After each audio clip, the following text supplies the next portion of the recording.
slides are visible to all.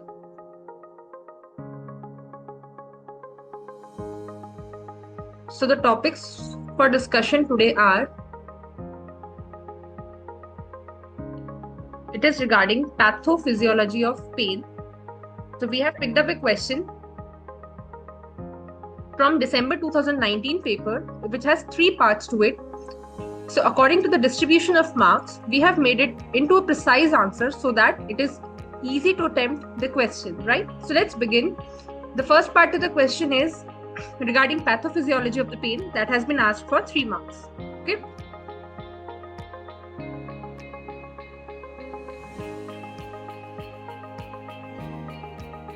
So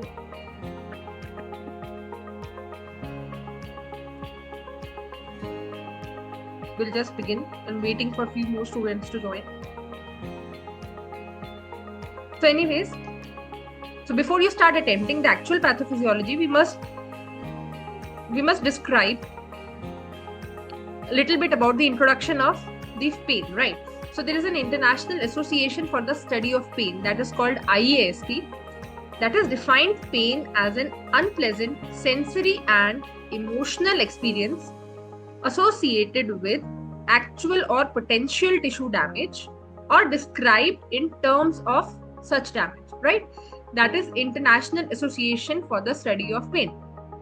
Pain acts as a protective or warning sign to something being wrong. So this is how you can introduce your question.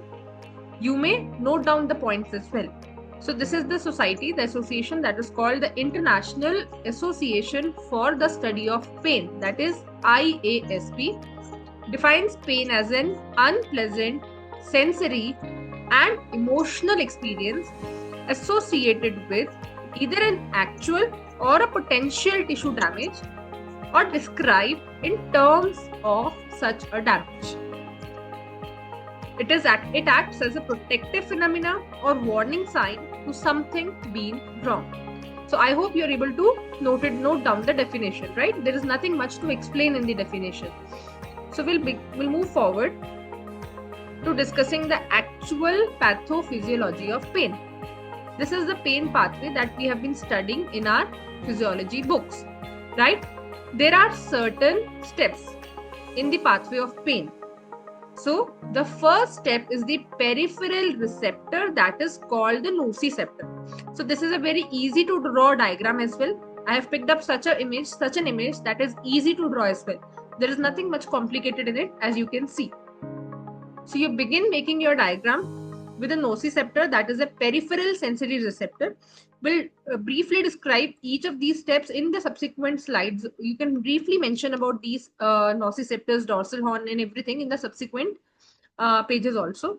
So just first, let's just understand what is the pain pathway. There is a nociceptor that is widely present on the skin surface as well as certain organs of motion that senses the noxious stimulus.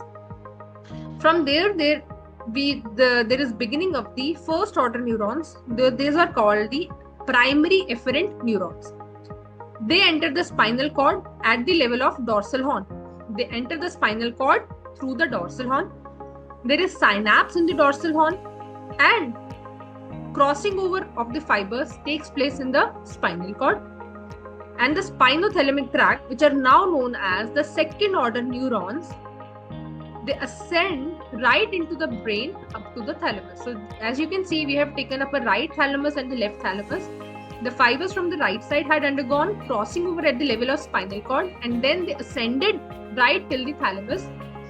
And after synapsing in the thalamus, there was origin of third order neurons that finally reaches the cortex, which is responsible for perception of the pain.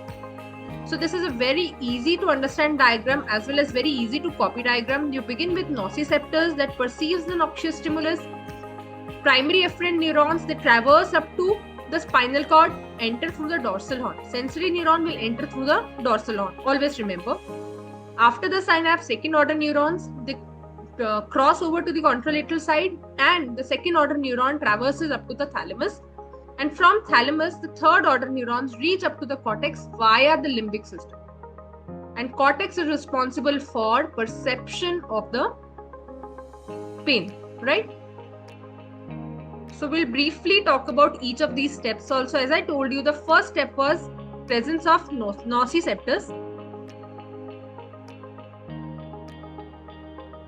Nociceptors are specialized peripheral sensory neurons that alert to a potentially damaging stimulus. You understand? They are specialized peripheral sensory neurons.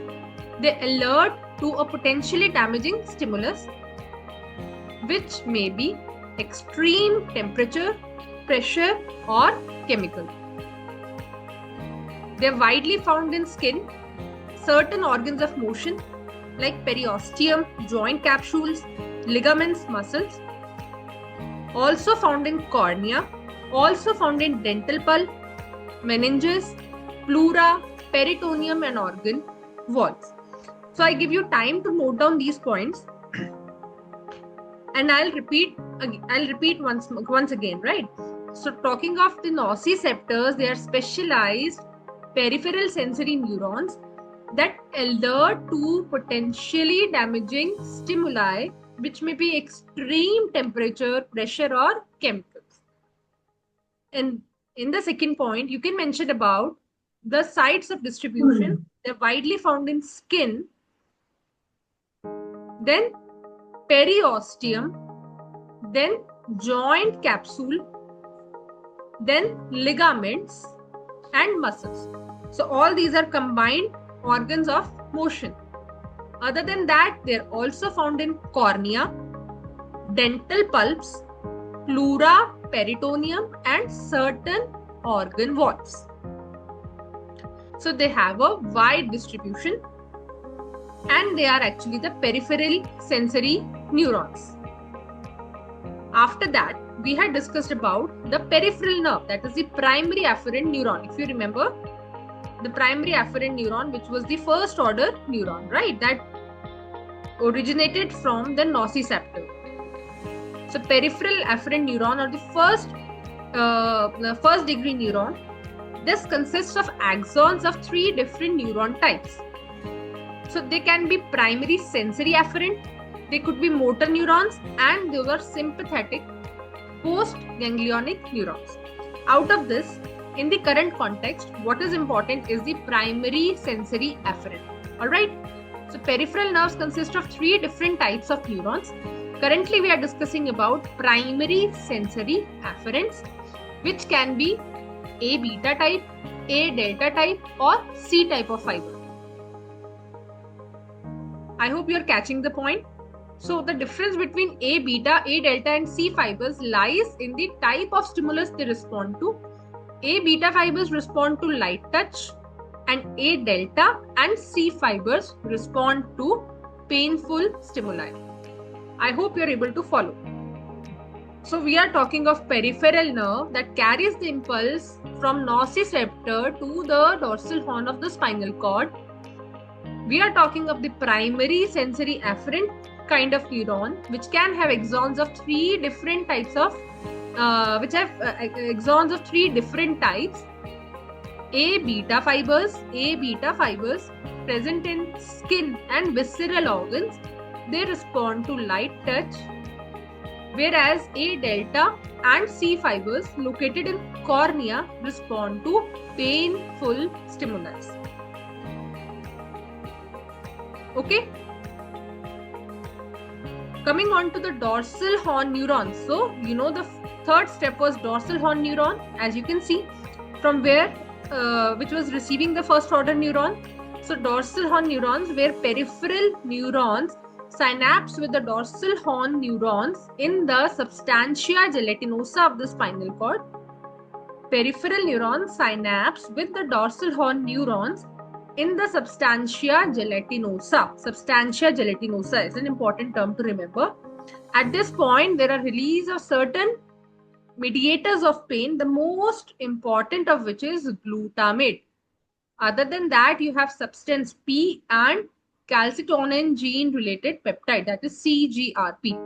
So remember, at the level of synapse in the dorsal horn neurons, there is release of certain mediators of pain, the most important of which is glutamate. Others are substance P and CGRP. So this is about their synapse that occurs in the dorsal horn neurons. After that, there is crossing over of the fibers, and there is these are called the second order neurons. They ascend and reach the thalamus. We have already learned that spinothalamic tracts ascend through the anterolateral white matter. Okay, हमें मालूम है कि जो हमारे spinothalamic tracts होते हैं, these are the ascending tracts, and while they are ascending through the spinal cord, they ascend through the anterolateral white matter. As a matter of fact, we know that. Okay, and they also cross the lateral edge of the medulla before they reach the contralateral thalamus. So just remember, spinothalamic tracts ascend through the anterolateral white matter and they enter into the contralateral thalamus. So we have learned about the second order neurons reaching our thalamus. Thalamus ke baad there is beginning of third order neurons. So I've told you, before the third order neurons reach the cortex, they also send fibers to the limbic system, which is important for emotional aspect of the pain. And from limbic system, the fibers traverse up to the cerebral cortex, which is responsible for perception and interpretation and consequent action. So, right, so these are the various parts or various steps involved in the pathophysiology of pain. I hope you were able to follow that, right? We discussed about nociceptors, few points about their definition and where are they distributed. Then about the peripheral nerve, they're having axon of 3 different neuron types, and primary sensory efferent have A, beta, A, delta, and C type of fibers. Dorsal horn neurons, then about thalamus, then about limbic system, and then about cerebral cortex. So briefly, you can mention in 1 or 2 lines about each of these steps in the pathophysiology of pain. So if we talk of actual pathophysiology of pain, this is all. You don't need to take it any further. You can mention a point about the mediators of pain. So we have studied already a few mediators of pain, that is substance P, prostaglandins, bradykinin, histamine 5-HT, glutamate we had studied in the previous slide. You can mention a few mediators of pain. This may also be asked in MCQ in one of your future exams. So one thing that I wanted to tell you is about neuropathic pain, though it is not a part of the actual question, but this is an important point as well. What do you understand by neuropathic pain? So that's an unusual burning, tingling, or electric shock-like quality of pain occurring due to lesions of peripheral or central nociceptive pathways. So, as you already know about the pains in diabetic neuropathy or herpes zoster infection, that is post-herpetic neuralgia, all of you know those are neuropathic pains. So those are actually unusual burning, tingling, or electric shock-like quality of pain due to the lesions in the peripheral or central nociceptive pathways. And allodynia is one of the features of neuropathic pain. We all know allodynia means very light stimulus can evoke exquisite pain. Right? This was just an added information. We need not write that in the question. So that was a 3-marker question attempted. That is pathophysiology of pain. I hope you were able to follow it. It was a very small and very to the point answer. Nothing much to describe in detail about it. Coming on to the second part of the question, that is about management of trigeminal neuralgia. That's again a 2-mark question. That is question number 2B. So this question was asked in December 2019 exam. I've picked up this question from that exam. Coming on to the management of trigeminal neuralgia, as you can see, it's a 2-marker question. Of course, we do not need to go into much of the detail pertaining to this question. So let's see how to attempt this question, right? So we all know trigeminal neuralgia is also called as tic-Dolu-Row. Tic-Dolu-Row, right? So trigeminal neuralgia is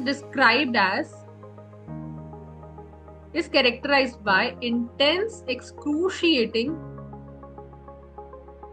paroxysms of pain in the lips, gums, cheeks, chin.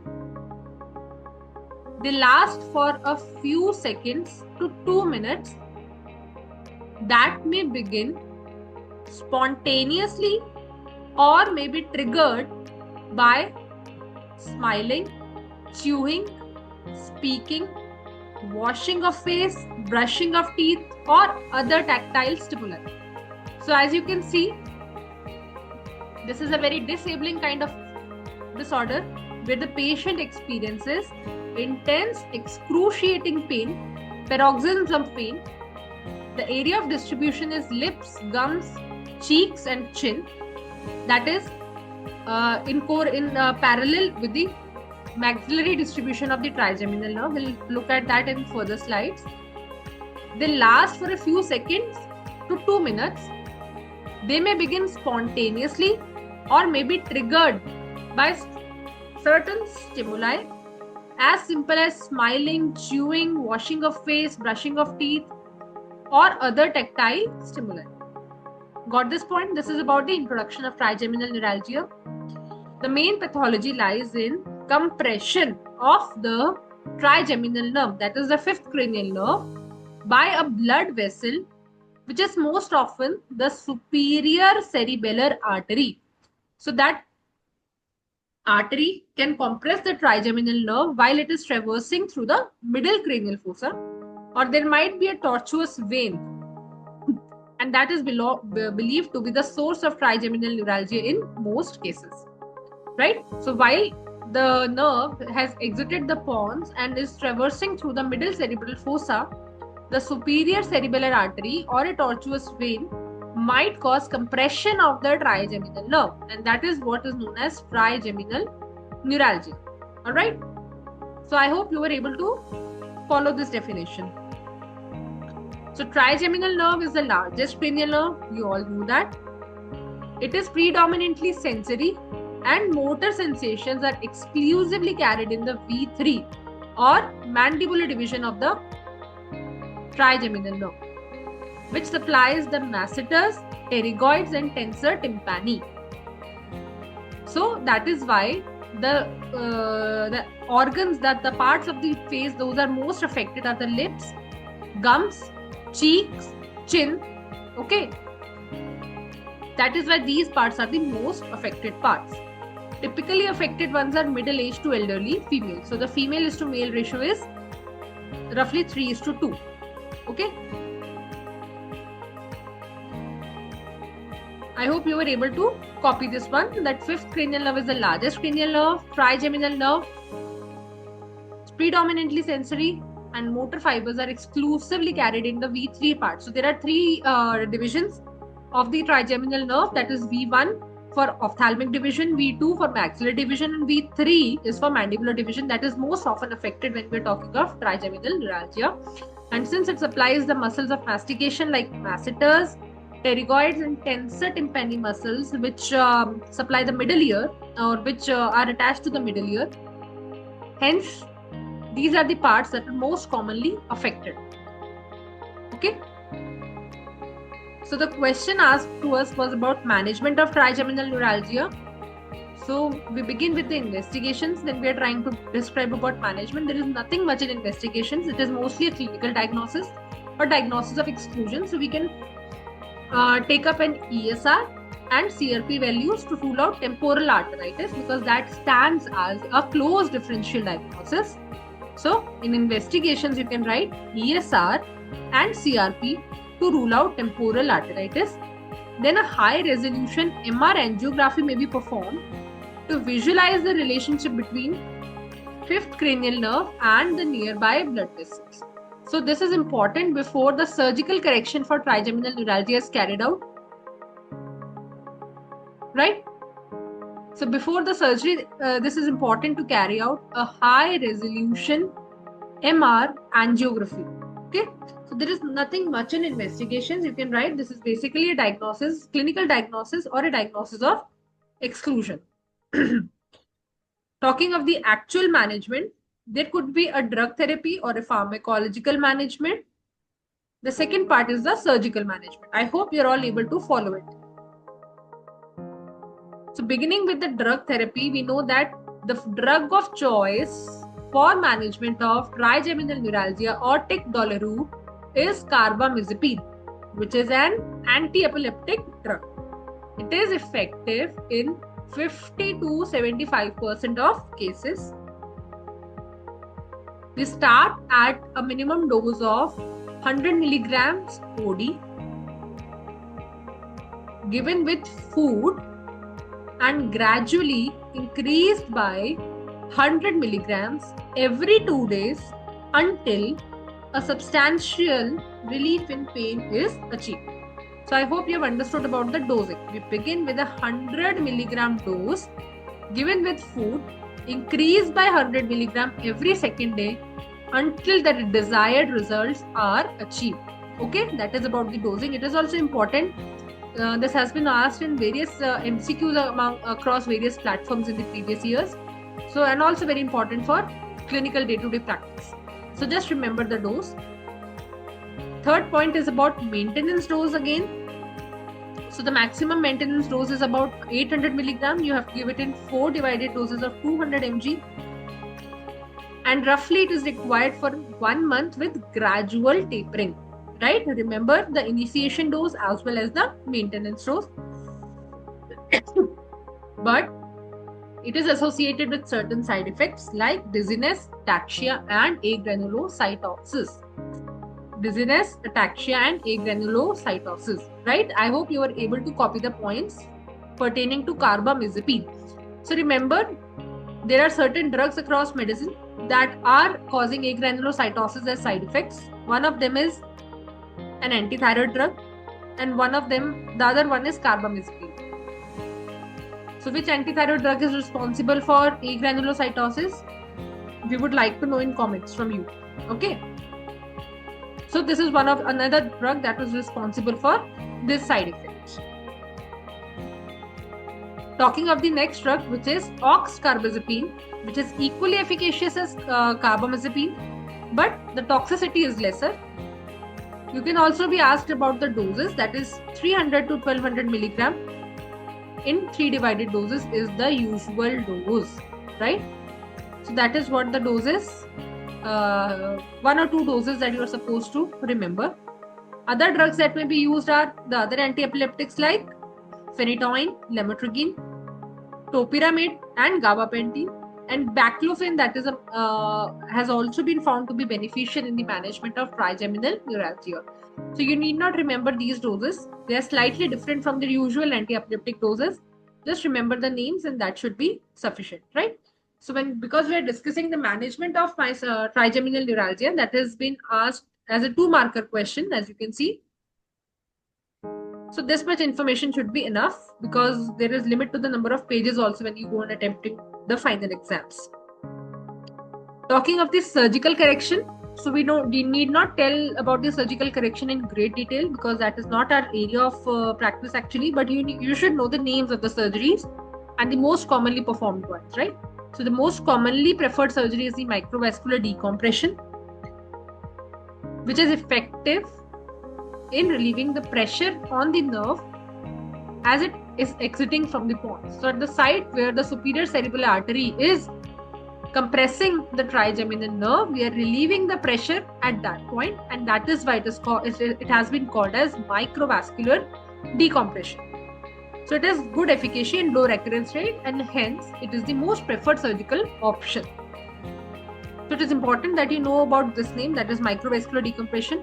See, in certain books, trigeminal neuralgia has also been described as a suicidal disease because patients get so debilitated by in day-to-day activities, they can't even wash their face, can't even brush their teeth.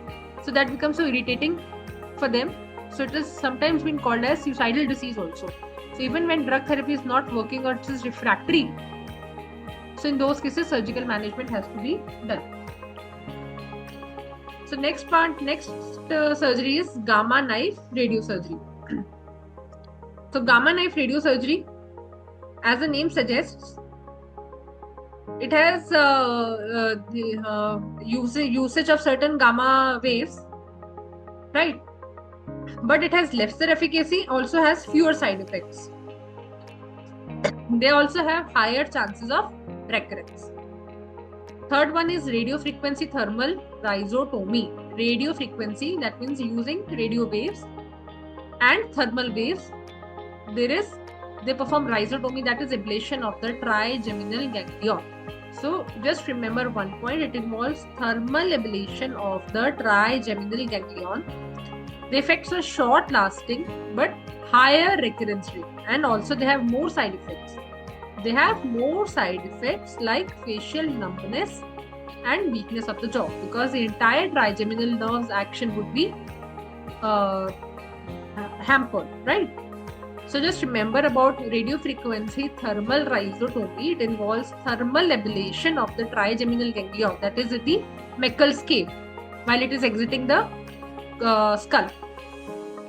So effect would be short lasting, higher recurrence rate, and having more side effects. So hence it is lesser preferred option.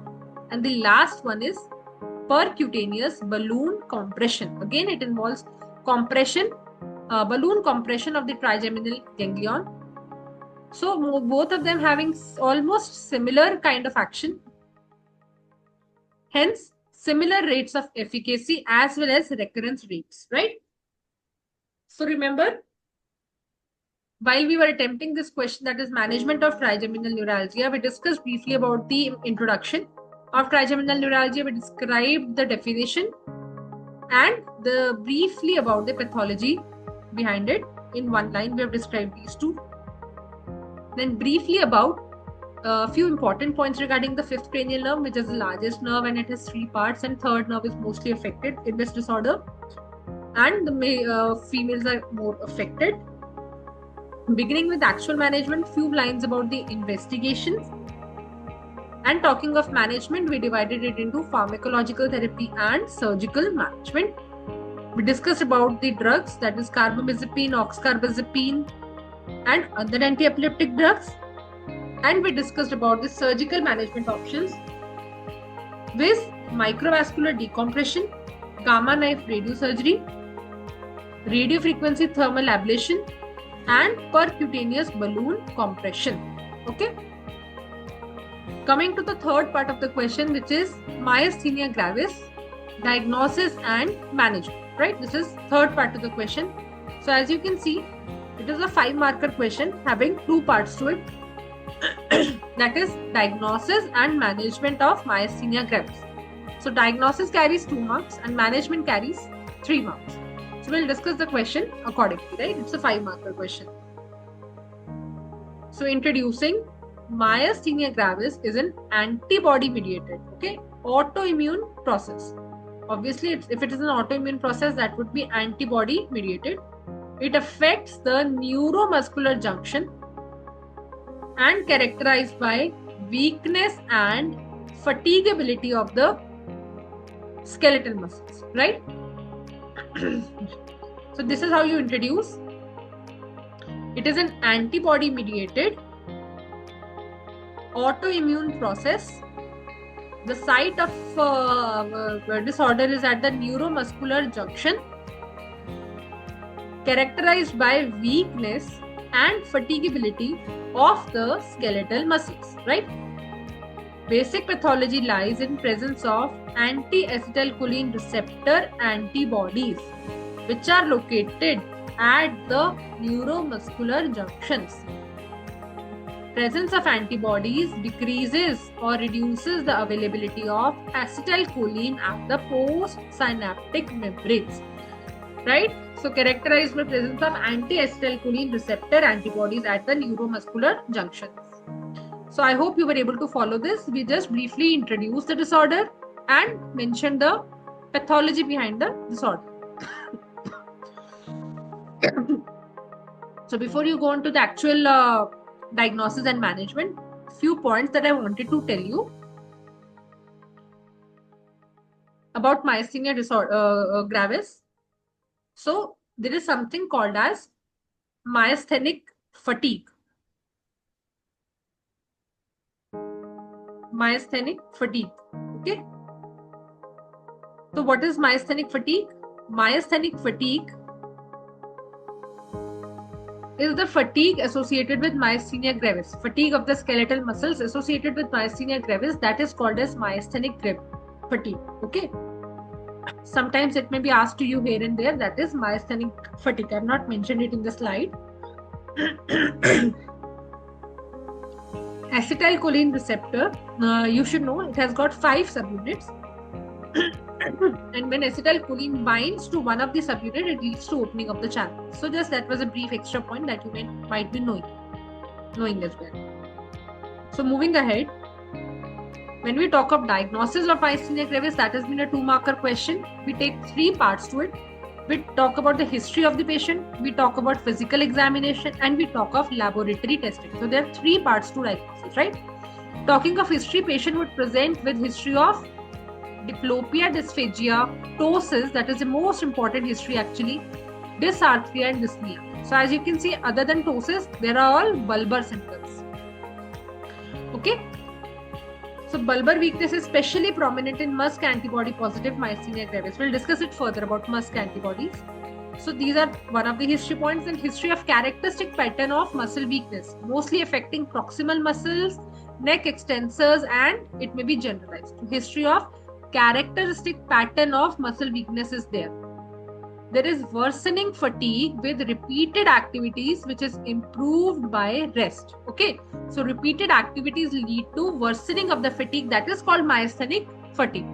So first aspect to the diagnosis lies in the history.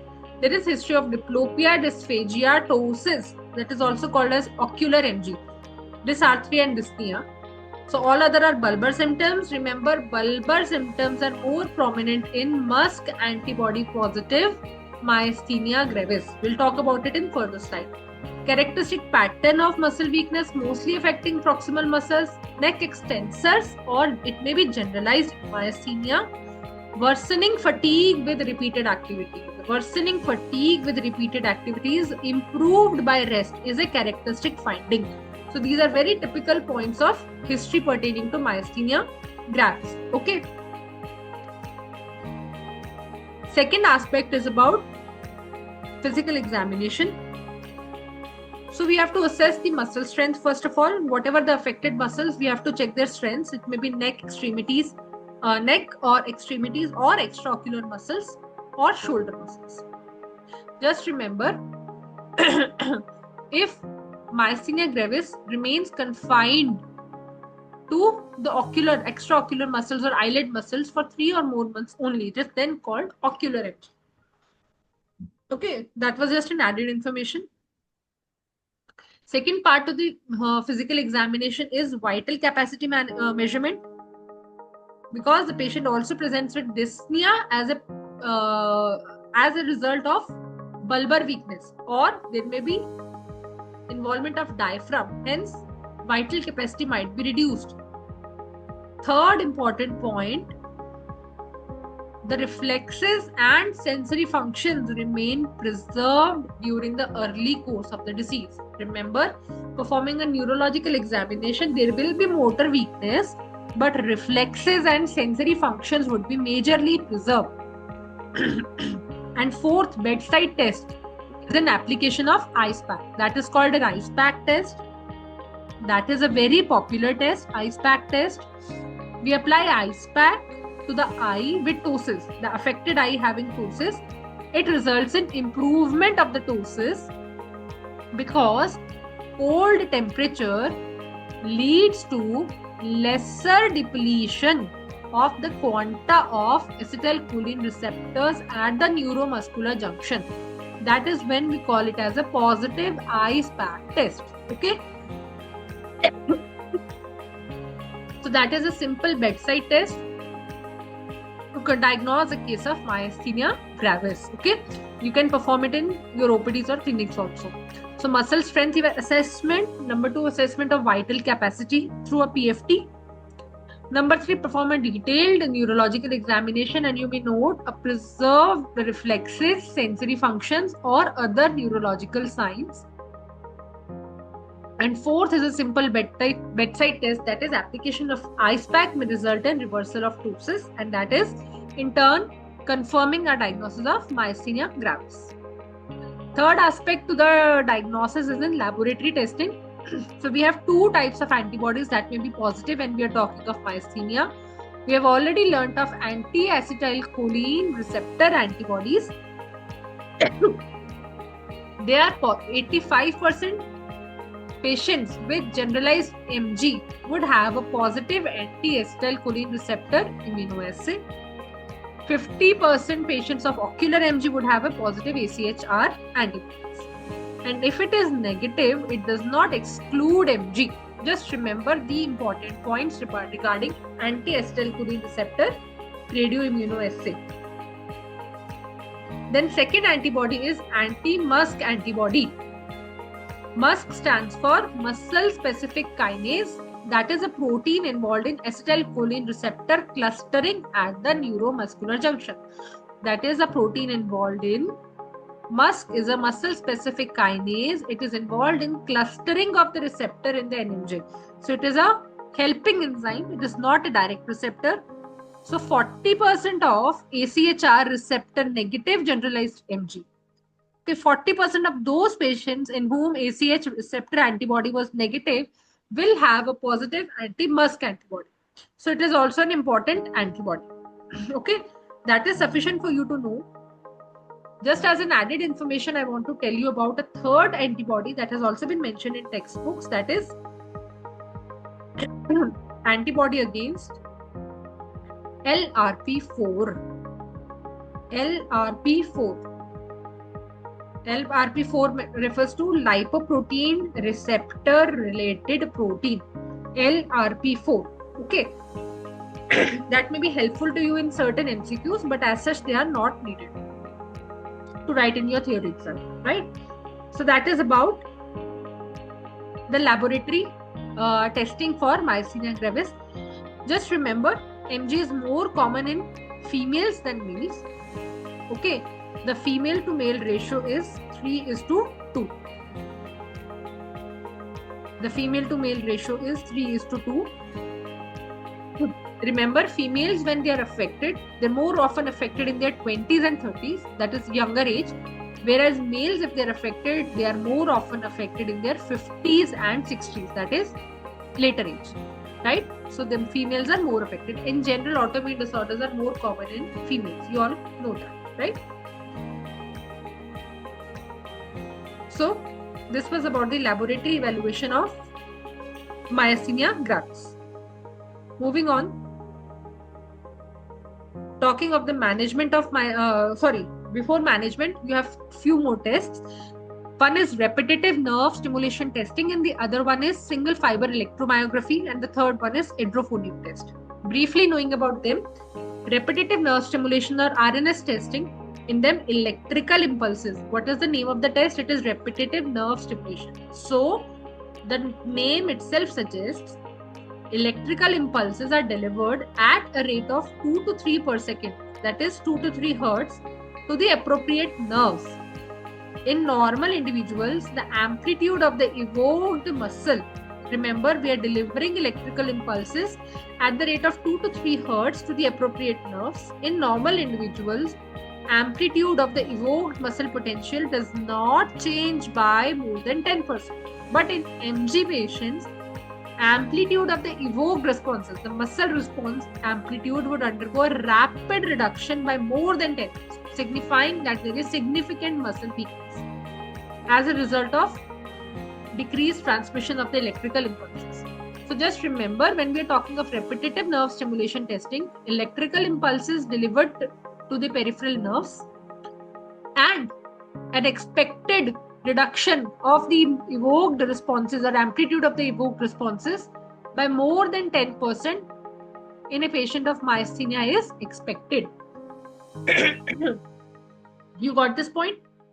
The next investigation is a single fiber EMG. Of course, if you get a jittery EMG, that suggests there is no smooth transmission. It is confirmatory, but it is not specific. The cause may be anything else also. So just remember, EMG is also one of the tests that can help in your diagnosis, and a jittery EMG is the result. Jittery means a shaky EMG, an EMG which does not signify a smooth conduction. Okay. Another important test is hydrophonium test. Very important. Lot of MCQs are also asked from this test. Hydrophonium is what? It is an acetylcholine esterase inhibitor. It inhibits the enzyme that is catalyzing the acetylcholine. It is having a rapid onset of action and a short duration of effect. So it begins action within 30 seconds and effect persists for 5 minutes. So remember, there is a peculiar way of performing this test. An initial IV dose of 2 milligrams. Remember the dose, it is also asked in certain MCQs. A dose of 2 milligram of edrophonium is given initially. We may experience a definitive improvement in strength of muscles or speech within 3 to 4 minutes, and that is a positive result. Okay, if there is improvement in the muscle strength within a few seconds or minutes, that signifies a positive result. Okay, that signifies a positive result. If no definitive results were obtained, then additional 8 milligrams of IV edrophonium is given, but we have to look for signs of cholinergic access. So if you don't find any definitive improvement with 2 milligram dose, then additional 8 milligram dose is given to look for improvement in muscle strength and speech. So remember, that is the important test that is called edrophonium test. So also remember, if we by chance experience signs of cholinergic access, then intravenous atropine must be kept ready to counter these effects, right? So this was another point that we wanted to let you know. Okay, so before we go into the management options, I would like to let you know about a term that is called as neurasthenia. That is neurasthenia.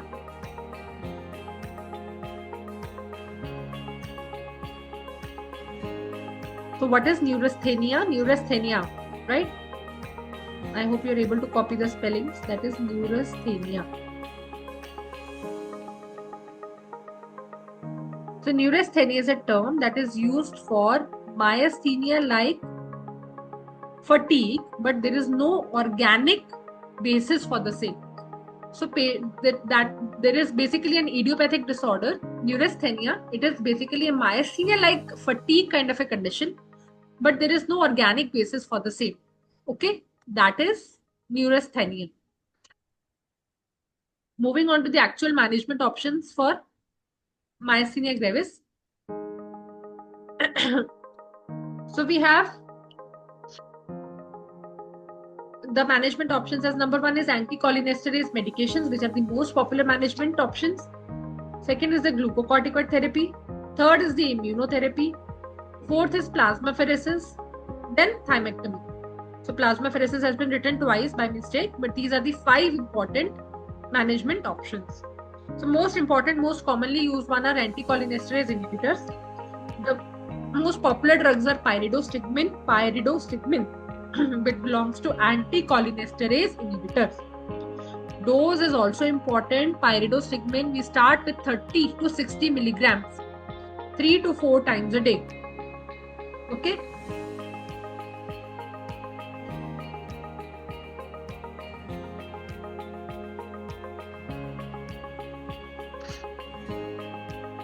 (30 to 60 milligram, 3 to 4 times a day, a maximum of 300 milligram. The action begins within 15 to 30 minutes and it lasts for 3 to 4 hours. Just remember the important dose. The common side effect would be diarrhea, salivation, and abdominal cramps. Okay. Second important therapy is glucocorticoid therapy. So wise usage. Glucocorticoids must be used wisely to decrease the myasthenic weakness in most of the patients. It is given in single dose rather than divided doses. We have to start with a low dose, gradually increase to 50 to 60 mg, and slow tapering, that is by 10 milligram per month. That is an extremely slow tapering must be done until a dose of 20 milligram OD is achieved, followed by tapering by 2.5 to 5 mg per month. So you need not go into those extreme details. Just remember, they are not given in divided doses for the management of MG. They are given in a single dose. Second point, they begin with a low dose and gradually increase to 60 mg. And again, the tapering is slow. So that is the second treatment option. Okay.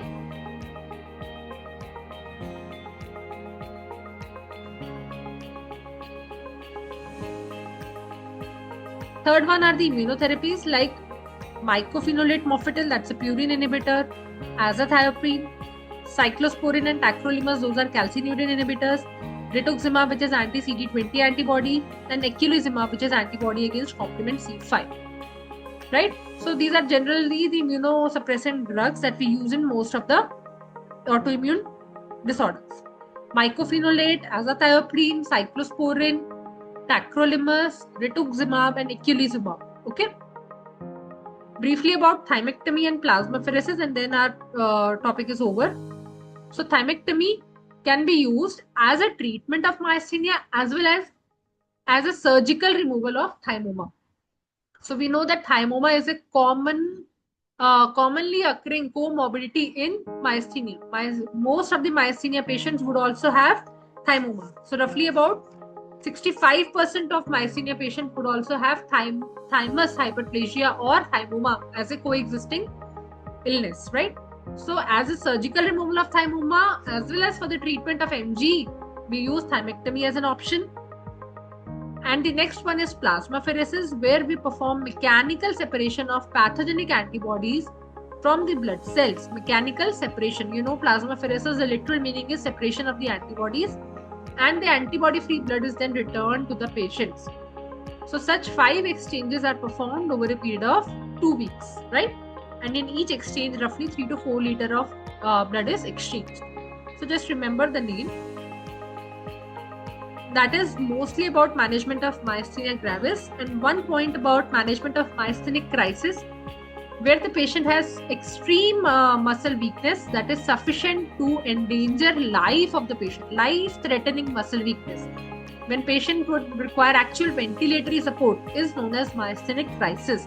Management of myasthenic crisis would require early and effective antibiotic therapy, ventilatory assistance, and pulmonary physiotherapy, pulmonary rehab, right? So myasthenic crisis would require nothing special, just supportive care, and plasmapheresis is the best option if we can perform during the time of crisis, if available, right?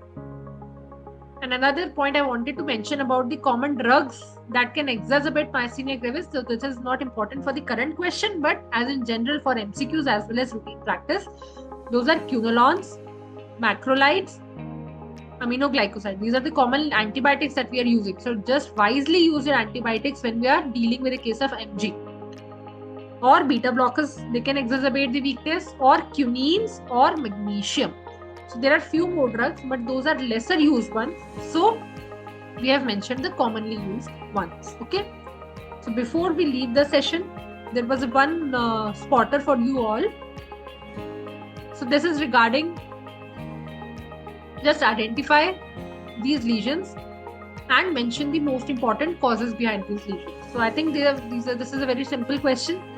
We just wanted to give you a glimpse of how spotters would be given to you during your practical OSCE examinations, because very soon we are about to begin our practical crash courses for the DNB students. So many such spotters shall be given to you in our crash course, and lot of other case discussions will also take place. So coming back to this spotter, these are actually xanthelasmas. We all know these are protein-rich folds of the skin, mostly found in the inner canthus of the eye. Inner canthi of the eye, as you can see, these are typical xanthelasmas, and they signify an underlying hyperlipidemia or dyslipidemia. If found in early age, they are mostly due to familial hypercholesterolemia. And if found in older age, they can be a part of primary dyslipidemia. So just wanted to tell you about xanthelasma. They are fat collections in the skin foldings, mostly found in the inner canthi of the eye. So I hope you were able to follow today's class.